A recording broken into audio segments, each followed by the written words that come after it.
अनुज Singhal sir, आपको क्या लगता है ये जो गिरावट है क्या संकेत दे रहा है? कोई बड़ा अशुभ संकेत तो नहीं है ये? देखिए लक्ष्मण जी, डिपेंड करता है कि आपका नज़रिया क्या है। अगर आप सिर्फ शॉर्ट टर्म का नज़रिया रख के चल रहे हैं तो ये क्लियरली इस समय मार्केट में फियर फैक्टर है। और आई थिंक इसका सबसे बड़ा कारण सबसे बड़ा जो फैक्टर है वो है डोनाल्ड ट्रंप। क्योंकि जिस तरीके से वापस बैक टू बैक इंडिया के अगेंस्ट ऑर्डर्स आ रहे हैं, मैं इंडिया के अगेंस्ट इसलिए कह रहा हूँ क्योंकि वो H1B वीज़ा वाला जो ऑर्डर था वो क्लियरली एंटी इंडिया था। क्योंकि 73% H1B वीज़ा इंडियंस यूज़ करते हैं।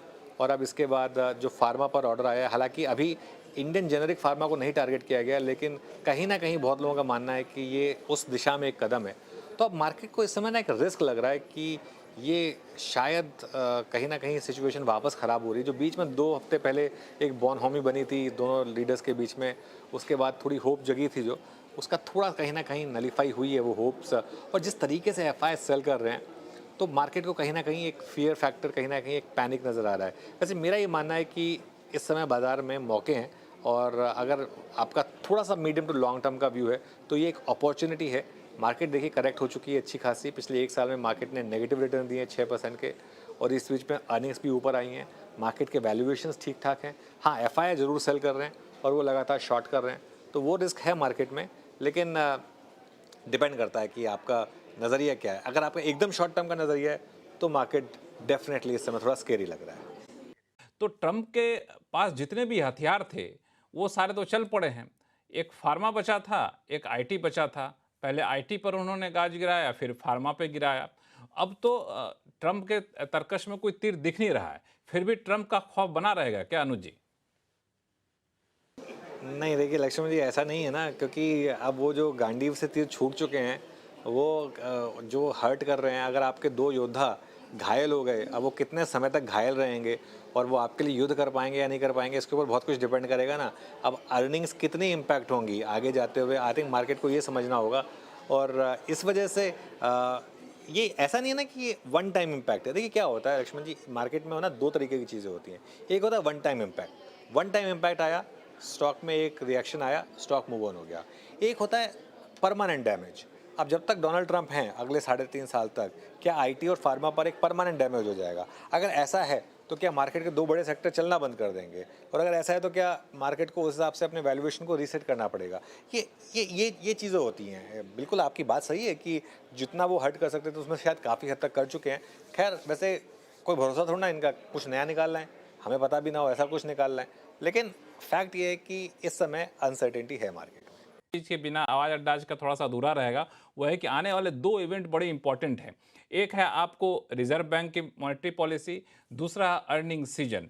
अनु सिंघल सर, बाजार की जो अभी सिचुएशन है, आपको लगता है कि इन दोनों इवेंट पे बाजार पॉजिटिवली रिएक्ट करेगा अगर कुछ अच्छा होता है तो? जी बिल्कुल रिएक्ट करेगा इन क्यूज़ पर मार्केट। आरबीआई की मॉनेटरी पॉलिसी उस समय पर आ रही है जहां पर जीएसटी का कट आया है। इन्फ्लेशन अभी भी बिनाइन बनी हुई है, मॉनसून नॉर्मल रहा है।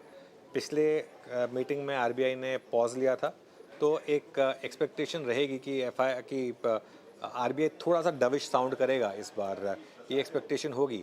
आरबीआई की दिक्कत ये है कि अब तक आरबीआई ऑलरेडी काफ़ी रेट कट कर चुकी है, जो शायद सिस्टम में ट्रांसमिशन जिनका हुआ नहीं है। तो इन दैट सेंस उनकी स्टेटमेंट काफ़ी इंपॉर्टेंट होगी। लेकिन उससे ज़्यादा ज़रूरी अर्निंग सीज़न होगा लक्ष्मण जी।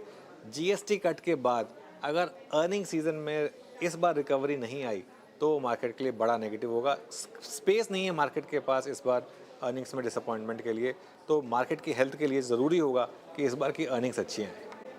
हालांकि अर्निंग सीजन पे मेरा एक व्यू है अनुसार कि अभी जो है जीएसटी रेट कट का असर दिखेगा क्या अर्निंग सीजन पे, क्योंकि जीएसटी के ऐलान और जीएसटी के लागू होने में दोनों में जो बीच का अंतर था उस वक्त काफी ज्यादा ठहराव आ गया था शॉपिंग में। दिखना चाहिए, क्योंकि भले ही 22 तारीख से ये जीएसटी का एक इम्पैक्ट आया हो, लेकिन एक करीब 9 दिन का पीरियड 22 से 30 तारीख का, और वो भी जो कोइंसाइड कर रहा है नवरात्रि के साथ, तो होना चाहिए। और हाँ, एक चीज़ ध्यान रखिए आप, 15 अगस्त को प्राइम मिनिस्टर ने लाल किला की प्राचीर से अनाउंस किया था कि जीएसटी कट होने वाला है।